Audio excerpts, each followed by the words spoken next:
بسم اللہ الرحمن الرحیم۔ محترم سامعین و ناظرین، آج ہم پھر اپنے درس خلاصہ تفسیر قرآن کے اندر حاضر ہیں۔ آج اس ویڈیو کے اندر تیسرے پارے کے مضامین اور تفسیر کا خلاصہ بیان کیا جائے گا۔ تیسرے پارے کے شروع کے اندر اللہ تبارک و تعالیٰ نے اس چیز کو بیان فرمایا کہ اللہ تعالیٰ کے تمام نبی اور رسول معزز اور مکرم ہیں، ان کی بڑی شان ہے، لیکن اس حقیقت کے باوجود اللہ تبارک و تعالیٰ نے رسولوں میں ایک کے لیے دوسرے کے مقابلے میں فضیلت اور درجے کی بلندی رکھی ہے۔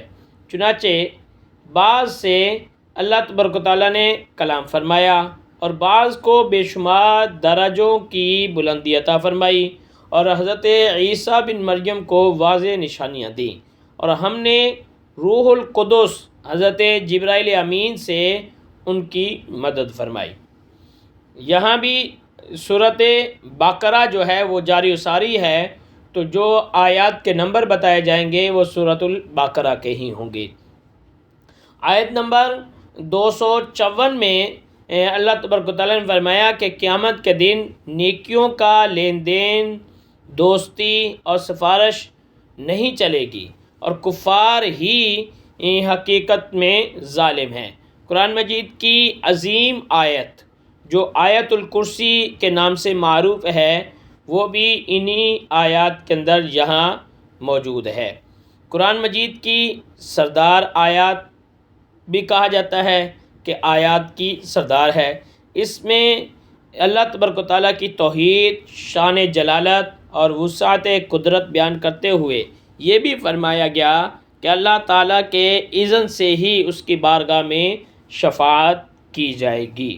اگلی آیت میں یہ اصول بیان کیا گیا کہ ہدایت اور گمراہی واضح ہونے کے بعد دین میں داخل ہونے کے لیے کسی پر جبر نہیں ہوگا۔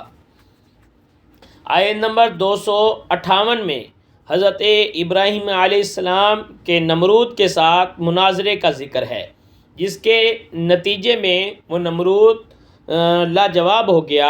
یعنی حضرت ابراہیم علیہ السلام نے جب یہ کہا کہ اللہ تعالیٰ سورج کو مشرق سے نکالتا ہے، تجھے اگر خدائی کا دعویٰ ہے تو تو اسے مغرب سے نکال کر دکھا، تو وہ لاجواب ہو گیا اور اس کا کوئی جواب نہ دے سکا۔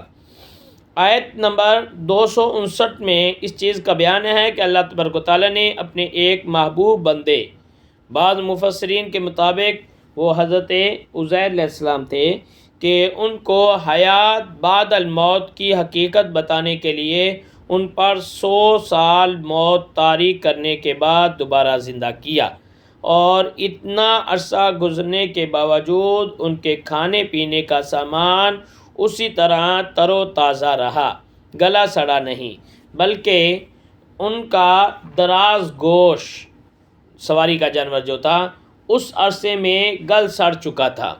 اللہ تعالیٰ نے اسے بھی ان کے سامنے دوبارہ زندہ کیا، اور یہ بتایا کہ اس طرح قیامت کے دن اللہ تبارک و تعالیٰ مردوں کو زندہ فرمائے گا۔ آیت نمبر 260 میں حضرت ابراہیم علیہ السلام کے اطمینان قلب کے لیے اللہ تبارک و تعالیٰ نے حیات بعد الموت کو بصورت معجزہ دکھایا کہ 4 پرندوں کو ذبح کر کے ان کے گوشت کے ٹکڑے چاروں طرف پہاڑوں پر پھیلا دیے، اور پھر جب انہوں نے ان پرندوں کو ان کے معروف ناموں سے بلایا تو ایک لمحے میں ان کے منتشر اجزاء اکٹھے ہو گئے، ان میں جان بھی پڑ گئی، اور وہ دوڑتے ہوئے آپ کے پاس آ گئے۔ آیت نمبر 261 کے اندر مثال کے ذریعے یہ بتایا گیا کہ اللہ تبارک و تعالیٰ کی راہ میں مال خرچ کرنے کا اجر بندے کے اخلاص اور اللہ تعالیٰ کے فضل کے مطابق 1400 گنا تک عطا کیا جائے گا۔ اگلی آیات میں یہ بتایا گیا کہ اللہ تعالیٰ کی راہ میں صدقہ دے کر احسان جتلانے اور ریاکاری سے صدقے کا اجر ضائع ہو جاتا ہے۔ آیت نمبر 263 اور اس سے اگلی آیت میں ریاکاری اور اخلاص کے ساتھ اللہ تعالیٰ کے راستے میں خرچ کرنے کو دو مختلف مثالوں سے واضح فرمایا، اور یہ بھی کہ اللہ تعالیٰ کی راہ میں ناقص اور ناکارہ چیز نہ دو۔ جب انسان خود نفیس، عمدہ اور پاکیزہ چیز کو پسند کرتا ہے تو اللہ تعالیٰ کی راہ میں بھی ایسا ہی مال دینا چاہیے۔ ساتھ ہی یہ بھی بتایا کہ اللہ تعالیٰ کی راہ میں دینے سے وہی لوگ بخل کرتے ہیں جنہیں شیطان فقر و فاقہ سے ڈراتا رہتا ہے۔ پھر بتایا کہ صدقہ کسی دینی حکمت کے تحت ظاہر کر کے بھی دیا جا سکتا ہے، مگر چھپا کر دینا افضل ہے۔ آیت نمبر 273 میں فرمایا کہ صدقات و خیرات کے حقدار وہ لوگ ہیں جو جہاد فی سبیل اللہ یا دین کے کسی کام، مثلا دین کی تعلیم و تعلم میں مشغول ہوں اور انہیں طلب معاش کی فرصت نہ ہو، اور وہ اتنے خوددار ہوں کہ وہ لوگوں سے مانگتے نہ پھریں، اور ان کی حقیقت حال سے ناواقف آدمی انہیں مالدار سمجھے، تو اصل صدقے کے حقدار وہی لوگ ہیں۔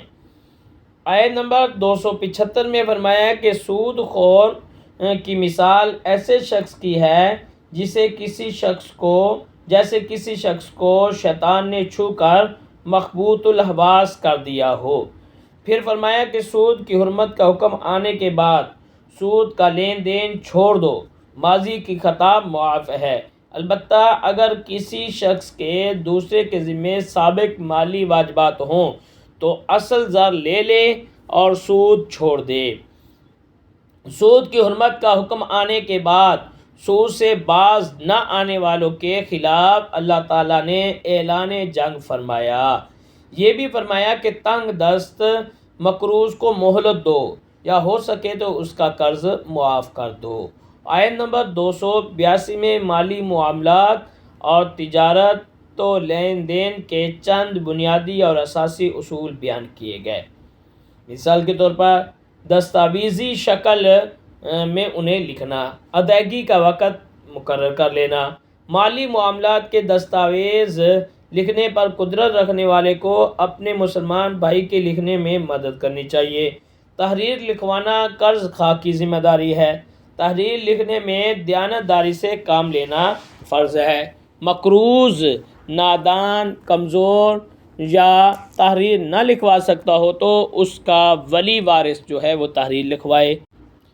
تجارتی اور مالی معاملات میں 2 مرد یا 1 مرد اور 2 عورتوں کو گواہ بنانا چاہیے۔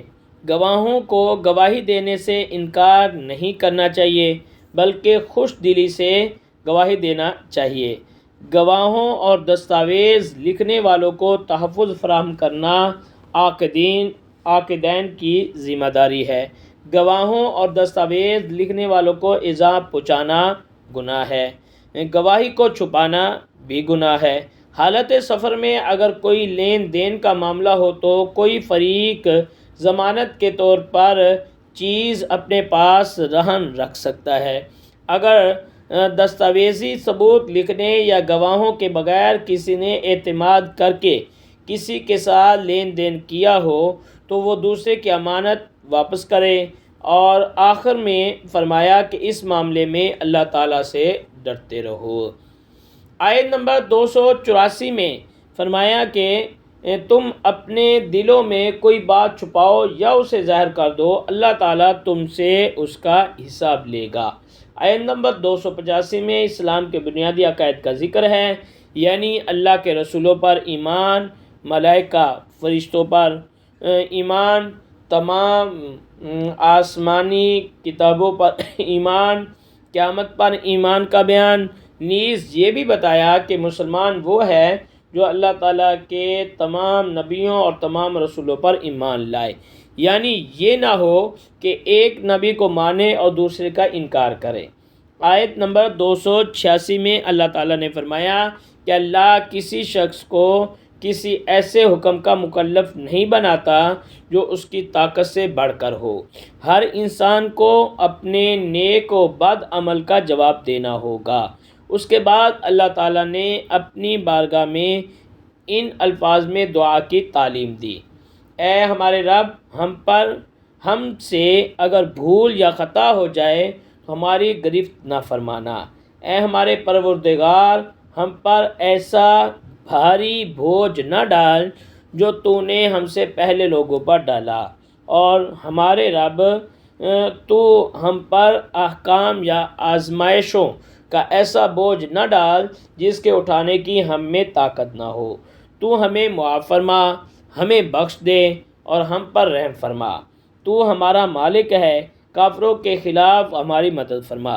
نبی کریم صلی اللہ علیہ وسلم نے فرمایا کہ جس گھر میں لگاتار 3 دن تک سورہ بقرہ کی آخری آیات پڑھی جائیں، شیطان اس گھر کے قریب نہیں آتا۔ رسول اللہ صلی اللہ علیہ وسلم نے فرمایا کہ سورہ بقرہ کی آخری آیات خود بھی سیکھو اور اپنی خواتین کو بھی سکھاؤ، کیونکہ قرآن کے علاوہ یہ بہترین حمد و ثنا اور بہترین دعا بھی ہیں۔ سورۃ آل عمران۔ سورہ آل عمران مدنی سورت ہے۔ ترتیب مصحف کے اعتبار سے تیسری، جبکہ ترتیب نزول کے اعتبار سے یہ 89 نمبر پر صورت ہے۔ اس صورت میں آل عمران کو فضیلت دینے کا ذکر ہے، اس لیے اس صورت کا نام آل عمران رکھا گیا۔ اس صورت میں عقائد اور احکام شرعیہ کا بیان ہے۔ عقائد میں اللہ تبارک و تعالیٰ کی وحدانیت اور الوہیت کا ذکر ہے، الوہیت عیسیٰ اور تثلیث کے عقیدے کا رد ہے، قرآن مجید کی صداقت اور کلام اللہ ہونے میں اہل کتاب کے شبہات کو دور کیا گیا ہے۔ اس صورت کا نصف رد عیسائیت، جبکہ تہائی یہودیوں کے قبیح اور جرم والے بیانات پر مشتمل ہے۔ احکام شرعیہ میں فرضیت حج اور جہاد، سود کی تحریم، زکوٰۃ ادا نہ کرنے والوں کی سزا اور منافقین کو زجر و توبیخ کا بیان اس میں موجود ہے۔ سورہ آل عمران کی ابتدا حروف مقطعہ سے ہوئی ہے۔ ابتدائی آیات میں اللہ تبارک و تعالیٰ کی وحدانیت، قرآن مجید کی حقانیت اور تورات و انجیل کے قرآن کے تصدیق کرنے والے اور تائید کرنے والے ہونے، اللہ تبارک و تعالیٰ کا اپنی قدرت سے ماؤں کے رحموں کے اندر اپنی مرضی کی صورتیں تخلیق فرمانے کا بیان موجود ہے۔ آیت نمبر 7 میں بتایا گیا کہ آیات قرآنی کی 2 قسمیں ہیں۔ محکم، یہ وہ آیات ہیں جن کی دلالت اپنے معنی، مفہوم اور منطوق پر بالکل قطعی اور واضح ہے۔ ان میں تمام شرعی احکام، حلال و حرام، فرائض و واجبات، حدود و فرائض اور اوامر اور نہی کا بیان ہے۔ نمبر 2، متشابہ، ان آیات پر ہر مومن کا ایمان لانا فرض قطعی ہے۔ جن کے معنی ہم پر واضح نہیں ہیں، ان کی مراد ہم اللہ پر چھوڑ دیتے ہیں۔ اللہ نے فرمایا کہ جن کے دلوں میں کجی ہے، وہ فتنہ جوئی کرتے ہوئے متشابہات کا محمل یعنی توجیہ اور مراد نکالنے کے لیے کنایات کے در پر رہتے ہیں، حالانکہ متشابہ آیات کا قطعی اور آخری معنی اللہ ہی جانتا ہے، جنہیں علم دین میں مہارت حاصل ہے۔ وہ کہتے ہیں کہ ہم ان پر ایمان لائے اور یہ سب ہمارے رب کی جانب سے ہے۔ آیت نمبر 24 میں بتایا گیا کہ انسان کی آزمائش کے لیے عورتوں اور بیٹوں کی جانب میلان، سونا اور چاندی، اس کے جمع شدہ خزانوں، نشان زدہ گھوڑوں، چوپاؤں، کھیتی باڑی یعنی مال و متاع، دنیا کا سامان، مختلف زمانوں میں اس کی ظاہری صورت جو بھی ہو، اس کی رغبت کو آراستہ اور پرکشش بنا دیا گیا ہے۔ یہ سب دنیا کی زندگی کا سامان ہے اور عمدہ ٹھکانہ صرف اللہ کے پاس ہے۔ اس کے بعد بتایا گیا کہ اس سے بدرجہ بہتر اور پائیدار نعمتیں اللہ کے پاس ہیں جو جنت میں عطا ہوں گی۔ اگلی آیت میں مومنین مخلصین کا شعار بتایا گیا کہ جو یہ کہتے ہیں کہ اے ہمارے رب، بے شک ہم ایمان لائے، سو ہمارے گناہوں کو بخش دے اور دوزخ کے عذاب سے بچا۔ یہ لوگ صبر کرنے والے، سچ بولنے والے، اللہ کی اطاعت کرنے والے، اللہ کی راہ میں خرچ کرنے والے، اور رات کے پچھلے پہر اٹھ کر اللہ تعالیٰ سے بخشش کی دعائیں مانگنے والے ہیں۔ یہ بھی ارشاد فرمایا کہ اللہ تعالیٰ کے نزدیک پسندیدہ دین صرف اسلام ہی ہے۔ اس کے بعد اہل کتاب کی بدعمالیوں کا ذکر کرنے کے بعد فرمایا کہ دین سے ان کے انحراف و اعراض کا سبب ان کی یہ خوش فہمی ہے کہ انہوں نے کہا کہ ہمیں جہنم کی آگ نہ چھوئے گی مگر گنتی کے چند دن۔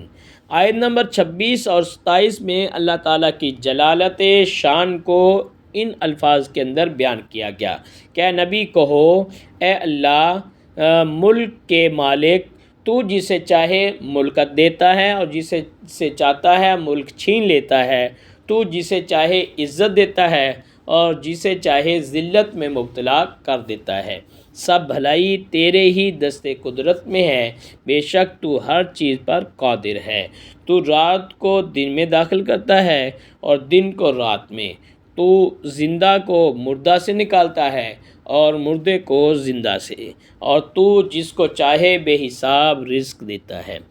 آیت نمبر 31 میں اللہ تعالیٰ کے رسول مکرم صلی اللہ علیہ وسلم کی عظمت و شان کا ان الفاظ میں ذکر ہے کہ اے رسول کہہ دیجئے، اگر تم اللہ سے محبت کے دعوے دار ہو تو میری پیروی کرو، اللہ خود تمہیں اپنا محبوب بنا لے گا اور تمہارے گناہوں کو بخش دے گا، اور اللہ بہت بخشنے والا نہایت مہربان ہے۔ اس آیت میں واضح طور پر بتا دیا گیا کہ اگر بندہ اللہ تعالیٰ کے قرب اور رضا کا طلبگار ہو تو اس کا فقط ایک ہی راستہ ہے، یعنی اتباع مصطفیٰ صلی اللہ علیہ وآلہ وسلم۔ آیت نمبر 35 سے آیت نمبر 64 تک حضرت مریم علیہ السلام آپ کا واقعہ بیان ہوا۔ عمران بن یاشم حضرت مریم کے والد ہیں اور ان کی والدہ کا نام حنا بنت فاقوز مذکور ہے۔ اللہ تعالیٰ نے فرمایا کہ جب عمران کی بیوی نے عرض کیا، اے میرے رب، جو حمل میرے پیٹ میں ہے اس کو میں نے تیرے بیت المقدس کی خدمت کے لیے دوسری ذمہ داریوں سے آزاد رکھنے کی نظر مانی ہے، سو تو میری طرف سے اس نظر کو قبول فرما، بے شک تو بہت سننے والا خوب جاننے والا ہے۔ پھر جب اس کے ہاں لڑکی پیدا ہوئی تو اس نے عرض کیا، اے میرے رب، میرے ہاں لڑکی پیدا ہوئی ہے، جبکہ وہ بیٹے کی امید لگائے بیٹھی تھیں، اور اللہ خوب جانتا ہے کہ اس کے ہاں کیا پیدا ہوا، اور میرا مطلوب لڑکا اللہ کی عطا کردہ لڑکی کی مثل نہیں ہو سکتا، اور میں نے اس کا نام مریم، اس کے معنی ہے عبادت گزار، رکھا، اور میں اس کو اور اس کی اولاد کو شیطان مردود کے شر سے تیرے پناہ میں دیتی ہوں۔ اس کے بعد اگلی آیات میں یہ بتایا کہ اللہ تعالیٰ نے حضرت مریم کو اپنی بارگاہ میں قبول فرمایا اور اسے عمدہ طریقے سے پروان چڑھایا، اور حضرت زکریا علیہ السلام تربیت کے لیے ان کے کفیل بنے، اور حضرت مریم کو بیت المقدس کے ایک حجرے میں ٹھہرایا گیا۔ پھر جب حضرت زکریا علیہ السلام نے مریم کے پاس بے موسم کے پھل دیکھے تو حیران ہو کر کہا، اے مریم، یہ بے موسم کے پھل کہاں سے آئے؟ تو حضرت مریم نے کہا، یہ اللہ تعالیٰ کی جانب سے آئے۔ اس موقع پر حضرت زکریا علیہ السلام کے دل میں اولاد کی خواہش ابھری کہ جو رب حضرت مریم کو بے موسم کے پھل دے سکتا ہے وہ مجھے بڑھاپے میں اولاد بھی دے سکتا ہے، اور یہ ذوات فاضلہ کے قریب دعا کی قبولیت کی دلیل ہے۔ تب زکریا علیہ السلام نے اپنے رب سے دعا کی اور کہا، اے میرے رب، مجھے اپنی طرف سے پاکیزہ اولاد عطا فرما، بے شک تو ہی دعا کا بہت سننے والا ہے۔ پھر جب حضرت زکریا علیہ السلام حجرے میں کھڑے نماز پڑھ رہے تھے تو فرشتے نے انہیں بشارت دی، بے شک اللہ آپ کو یحییٰ کی بشارت دیتا ہے جو کلمات اللہ یعنی حضرت عیسیٰ علیہ السلام کی تصدیق کرنے والے ہوں گے، سردار اور عورتوں سے رغبت نہ رکھنے والے ہوں گے اور نبی ہوں گے۔ پھر حضرت زکریا علیہ السلام اور ان کی بیوی کو بڑھاپے اور بظاہر نا امیدی کی عمر میں بیٹے کی پیدائش کی نشانی بتاتے ہوئے یہ فرمایا کہ تمہاری علامت یہ ہے کہ تم 3 دن تک اشاروں کے سوا لوگوں سے کوئی بات نہ کر سکو گے اور اپنے رب کا کثرت سے ذکر کرو اور صبح و شام اس کی تسبیح بیان کرو۔ پھر اللہ تعالیٰ نے فرشتے کے ذریعے حضرت مریم کو بیٹے کی بشارت دیتے ہوئے فرمایا کہ ان کا نام مسیح عیسیٰ بن مریم ہے اور ان کے یہ اوصاف بیان فرمائے، وہ دنیا اور آخرت میں معزز ہوں گے، گہوارے اور پختہ عمر میں لوگوں سے کلام کریں گے اور انہیں کتاب و حکمت اور تورات و انجیل کی تعلیم دیں گے اور بنی اسرائیل کی طرف رسول ہوں گے۔ حضرت مریم نے بن بیاہی ماں بننے پر حیرت کا اظہار فرمایا تو فرمایا کہ اللہ جب کسی کام کا ارادہ فرماتا ہے تو اس کے لیے ظاہری اسباب کی ضرورت نہیں ہوتی، بلکہ صرف اللہ کا یہ فرمان ہی کافی ہوتا ہے کہ ہو جا تو وہ ہو جاتا ہے۔ اس کے بعد حضرت عیسیٰ علیہ السلام کے معجزات کا ذکر ہے، یعنی اذن الہی سے مٹی سے پرندہ بنا کر اس میں جان ڈالنا، مادرزاد اندھے اور برص کے مریض کو شفا دینا، مردے کو اپنے ہاتھ کے چھونے سے زندہ کرنا، لوگوں کو یہ بتانا کہ وہ کیا کھا کر آئے ہیں اور گھروں میں کیا ذخیرہ کر کے آئے ہیں، اور ان سب معجزات کے باوجود میں اللہ کا بندہ ہوں اور اللہ میرا بھی رب ہے اور تمہارا بھی، سو اس کی عبادت کرو، یعنی یہی سیدھا راستہ ہے۔ آیت نمبر 52 میں حضرت عیسیٰ علیہ السلام کے دین کی مدد کرنے کے مطالبے پر حواریوں کے اللہ تعالیٰ کے دین کی مدد کرنے کا ذکر موجود ہے۔ حور کے معنی سفید ہیں۔ حضرت عیسیٰ علیہ السلام کے ساتھیوں کو حواری اس لیے کہا جاتا ہے کہ ان کے کپڑے سفید تھے۔ پھر کسی بھی شخص کے مخلص مصاحب کو حواری کہا جانے لگا، اس لیے ہمارے نبی سیدنا محمد مصطفیٰ صلی اللہ علیہ وآلہ وسلم نے فرمایا کہ ہر نبی کے حواری ہوتے ہیں اور میرے حواری حضرت زبیر بن عوام ہیں۔ پھر حضرت عیسیٰ علیہ السلام کے آسمان کی طرف اٹھائے جانے کا ذکر ہے، اور یہ کہ جس طرح اللہ تعالیٰ نے امر کن سے آدم علیہ السلام کو مٹی سے پیدا کیا، اسی طرح حضرت عیسیٰ علیہ السلام کو بن باپ کے پیدا کیا۔ نجران کے نصارہ نے قطعی دلائل آنے کے باوجود دعوت حق کو قبول کرنے سے انکار کر دیا تو انہیں مبالغے کی دعوت دی گئی، مگر انہوں نے مبالغے کا چیلنج قبول نہ کیا اور جزیہ دینے پر راضی ہو گئے۔ رسول اللہ صلی اللہ علیہ وسلم نے اہل کتاب کو کہا کہ اگر تم اسلام قبول نہیں کرتے تو آؤ ان نکات پر جو ہمارے اور تمہارے درمیان مشترک ہیں اتفاق کر لو، یعنی عبادت صرف اللہ تعالیٰ کی ہوگی، شرک کو ترک کرنا ہوگا اور اللہ کو چھوڑ کر بندوں کو رب ماننے کا شعار ترک کرنا ہوگا۔ اہل کتاب مشترکات پر بھی جمع نہ ہوئے جو ان کی ہر درمی کا واضح ثبوت ہے۔ آیت نمبر 67 میں اہل کتاب کی حضرت ابراہیم علیہ السلام کے متعلق یہودی اور نصرانی ہونے کی غلط بیانی، حضرت ابراہیم کے ملت حنیف پر ہونے اور مشرکین میں سے نہ ہونے کا ذکر ہے، اور یہ کہ حضرت ابراہیم علیہ السلام کے سب سے زیادہ قریب نبی کریم صلی اللہ علیہ وسلم اور مومنین ہیں۔ اس کے بعد آیت نمبر 69 سے اہل کتاب کی کئی اخلاقی برائیوں اور بد دیانتیوں کا ذکر ہے۔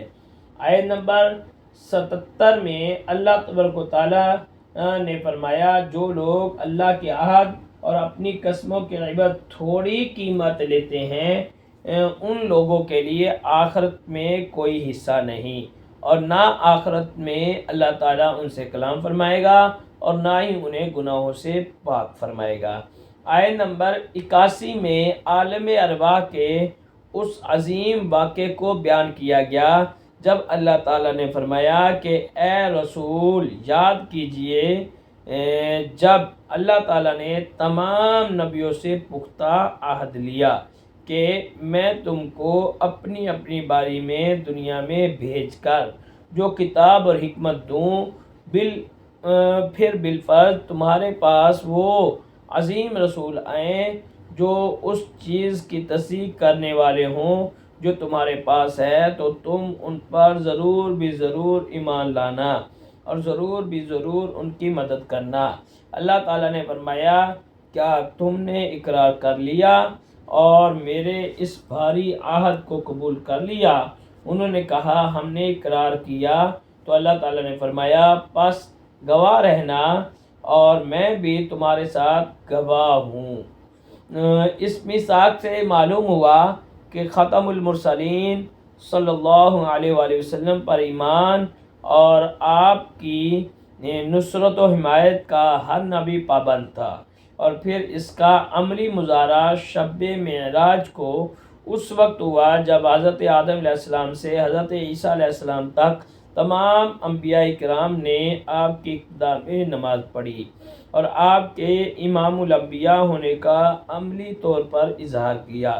اس پارے کی آخری آیات میں یہ بیان فرمایا کہ دین اسلام ایک تسلسل کا نام ہے جو حضرت آدم علیہ السلام سے ختم المرسلین نبی کریم صلی اللہ علیہ وسلم تک چلا آ رہا ہے اور اب بھی اسی دین کی طرف بلایا جا رہا ہے۔ اللہ تعالیٰ نے فرمایا آسمانوں اور زمین اور ان کے درمیان تمام مخلوق کا جو بھی تکوینی نظام قائم ہے وہ سب خوشی یا ناخوشی اس نظام اور اطاعت کے پابند ہیں۔ اسلام ہی وہ دین ہے جس کی دعوت حضرت ابراہیم علیہ السلام، حضرت اسماعیل علیہ السلام، حضرت اسحاق علیہ السلام، حضرت یعقوب علیہ السلام اور ان کی اولاد اور حضرت موسیٰ علیہ السلام، حضرت عیسیٰ علیہ السلام دیتے آئے ہیں، اور اسلام کے سوا کسی اور دین کو ہرگز قبول نہیں کیا جائے گا۔ بس اگر کوئی شخص اسلام کے سوا کسی اور دین میں پناہ تلاش کرتا ہے تو وہ خاسر ہے، نقصان اٹھانے والوں میں سے ہے۔ آیات نمبر 86 سے 88 تک اللہ تعالیٰ نے ایمان لانے کے بعد کفر کرنے والوں کی سزا ان پر ہمیشہ عذاب اور اس میں تخفیف نہ ہونے اور کسی طرح کی کوئی مہلت نہ دیے جانے کا بیان فرمایا۔ بعد کی آیات میں جہاں توبہ کرنے والوں کی بخشش کا بیان ہے وہیں کفر پر ڈٹے رہنے والے اور حالت کفر میں مرنے والوں کی گمراہی کے ساتھ ان کے ہمیشہ ہمیشہ توبہ قبول نہ کیے جانے کا بیان ہے کہ اگر وہ پہاڑ برابر بھی سونا فدیہ میں دے دیں تو قبول نہ کیا جائے گا۔